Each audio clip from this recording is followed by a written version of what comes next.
ওয়াজালজালাতান, এবং ভূমিকম্প।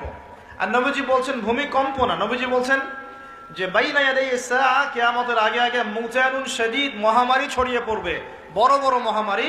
ওয়া বা'দাহু, আর মহামারীর পরে আসবে সানাওয়াতুজ জালাজিল, ভূমিকম্পের বছরগুলো। ভূমিকম্পের বছরগুলো। সানা মানে একটা বছর, সানাওয়াত মানে অনেকগুলো বছর, জালজালা মানে ভূমিকম্প, জালাজিল মানে ভূমিকম্প সমূহ, অর্থাৎ ভূমিকম্পের বছরগুলো আসছে পৃথিবীর সামনে।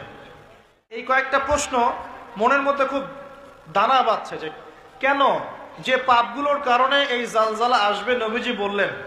এই যে পাপগুলো আপনাকে বললাম একটু আগে, যে পাপগুলোর কারণে জালজালা ভূমিকম্পগুলো আসে, এই পাপ তো আমরাই সবচেয়ে বেশি করছি। তা আসা তো কথা আমার এখানে থাকে, বুঝতে পারছেন না মনে হয়? মাদক দ্রব্যের প্রচলন বাংলার মাটিতে বেশি না কম? কত বেশি? প্রচন্ড রকম বেশি। বেশি না? নগ্নতা, বেহায়াপনা বেশি না কম? গান বাজনা, বাদ্যযন্ত্র বেশি না কম? সংস্কৃতির দোহাই দিয়ে আমরা সবাইকে এগুলো শোনাচ্ছি কিনা?